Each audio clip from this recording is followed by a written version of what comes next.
الدرج الكامل أم القليل من يتميز باللغة العربية الفصحى، ولكن لا نعلم. خلينا كل الفنانين يعني فعلوا عرس جماعي، ما قد فعلوا لنا عرس جماعي باليمن إلا عندكم.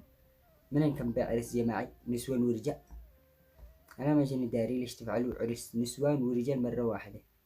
ليش؟ إيش السبب؟